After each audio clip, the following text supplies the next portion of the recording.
Good afternoon, everyone. Commander Phillip Durand. I work at the Director of Naval Requirements. And before I get into my presentation, I just want to go over a little bit what I do, because this is what I'm going to frame my part of the discussion and what we're seeing on the ground. So Naval Requirements, our job is to procure and buy the systems for our current fleet. Within that, I'm DNR 4. So my job is to procure all the naval warfare systems. So that's your sensors, that's your effectors, and your command decision aids. And I'm responsible for everything that ranges from seabed to space. So that is your traditional above water and underwater warfare, but also new emerging areas of warfare, such as EMSO, or electromagnetic spectrum operations, seabed warfare, drone employment, counter-drone. So technology is very much at the center of a lot of things that I deal with on a day-to-day basis. Now, I'm going to preface this is that I'm not an academic. I haven't written a book. I'm an operator. I'm very practical in the challenges that I face. And so a lot of the stuff that I'm going to be talking about, a lot of the assertions, are going to be from a very subjective point of view, based on my own experiences. It's not going to be based off of the academic rigor that one maybe hope at these kind of conferences.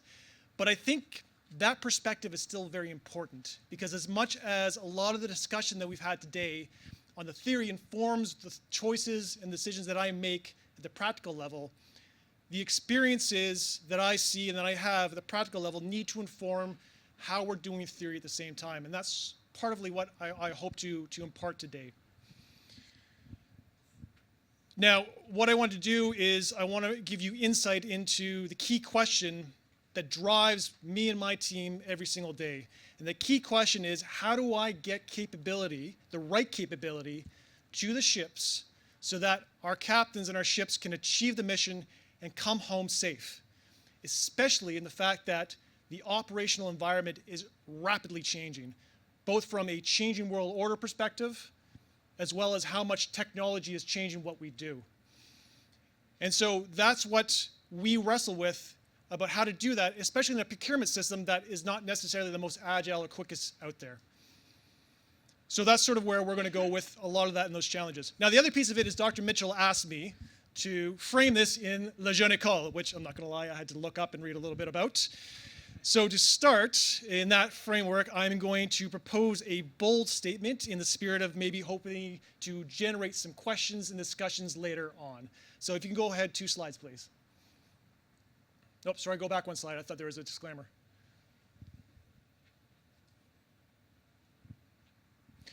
We may no longer be the superior force. But even if this statement is not right, maybe if this statement is wrong, what it allows us to do is to reframe the perspective, which then allows certain different problems to be illuminated, as well as different solution spaces.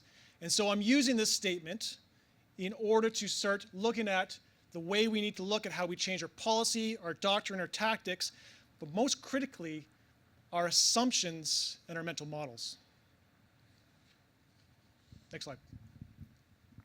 So let me start with my experience about what I've seen in this transition from that superior fleet in almost every way against our adversaries to essentially peer adversaries or less, to more of an asymmetric sort of force. Now, if you go way back to 1990, before my time, and the fall of the Soviet Union, the Americans found themselves as the hegemon on the world stage, and then us as Canada and the Allies, part of that hegemony by association. And fast forward to 2001, 9/11, we also found an adversary in Al-Qaeda and violent extremist organizations. So over 30 years, a lot of how we decided how we were going to fight, how we're going to operate, and the assumptions that come with that was very much grounded in being that superior fleet against this adversary that was in the violent extremist organizations. Now, I left the fleet as combat officer about 2015, in which I was the senior technician of the ship. I was in charge of the combat department. I was third in command of the ship, and that was very much our focus: piracy, building capability in our allies. And I went over to the Strategic Joint Staff, SJS, who's the staff to the CDS. And this was in the time of ISIS, which we later started calling Daesh. This was very much in the middle of the Battle of Mosul. And so a lot of the conversations still revolved around that violent extremist organization and how we were going to combat them. However, at the same time, we started looking at what Russia was doing in the illegal annexation of Crimea, and that's when we stood up the EFP battle group at the same time. So we started seeing indications of a shift of perspective. I went to JCSP in 2018, and again, a lot of conversations around VEOs and what we do about that, but we started seeing other aspects of a changing world order. We started talking about China's Belt and Road strategy. I did a paper on Russian soft power in the Mediterranean. And so there started to be a bit of a shift in that conversation. But it wasn't until about 2021 when I was at CFINCOM, our Canadian Forces Intelligence Command, when all of a sudden we started sitting up and taking notice of the troop movements that Russia was doing, the insidious work they were doing in eastern Ukraine, the amount of hardware that China was sending to space, how big their Navy was getting. And so around that time, we actually started seeing that shift of maybe we need to stop looking at just VEOs, but we need to consider the fact that we're moving towards a new world order in which we are no longer that superior fleet. I joined DNR4 the next year in 2022. Russia invaded Ukraine. We've seen counter-drone, this new technology, and that's very much where our conversation sits right now. Next slide. So what happens when we start thinking about that change in our position in the world order? Well, like I said, there's got to be changes to policy, doctrine, training, but what I'm starting to see in a lot of the conversations that I have at my level as we wrestle with getting capability of the ships is those assumptions that we've built up over 30 years of being the superior force. Now, the most obvious one is that first one. A lot of the decisions we make about the new systems assumes that we will always have guaranteed access to the spectrum, that we will always be able to connect to our satellites, we will always be able to connect to other ships, we will always be able to connect to home, we'll always be able to sense other enemies and where they are through the spectrum. I know that Russia and China are very good at operations in the spectrum. I don't know where we sit in comparison, but I know enough that we can no longer assume that access. And even if we can get that access, I can guarantee it's going to be a fight to do so. So a lot of the decisions we make about where that information goes and how we communicate has to be based on that change of that fundamental assumption of do we actually have that access to the spectrum. Projection of power from outside a missile engagement zone. The last 30 years, we were able to sit in the Arabian Gulf and send power into another country. We were able to sit in the Mediterranean Sea and send missiles into another country, and we were never at threat. We were at minimal threat. The capability of the Chinese rocket force is known to be formidable now. The range of these rockets that are coming online on both sides means that even as we leave our own harbor, we are now in a missile engagement zone. And so when we think about risk and that assumption of what kind of risk we want to take, it has to change based on this new world order. Secure lines of communications, logistical support, secure supply chains, and international access to munitions. That's no longer guaranteed anymore, especially if we're trying to operate across oceans. The technology allows the adversaries to reach us wherever the supply chain is, wherever that trade train is. And if all happens and the world goes to war, there's no guarantee that if we're access to munitions or technology is outsourced to other countries, that we're not going to keep our place in line. If anything, my assumption is now that if countries need to secure their own security, they're going to prioritize their own forces before we ever get in line. So a local, homegrown industrial base is going to be key in that aspect. And then kind of tied into the guaranteed EM spectrum access to space-based assets. Somebody made a comment, can navigators actually navigate without GPS? I'm a navigator. I'd like to think I can. But even with my training 15 years ago, we were heavily reliant on what we like to call Big Blue. It's a big device that's essentially a sea-based TomTom. And that ability to not use GPS has been trained into us because, again, of those assumptions that we had. Next slide.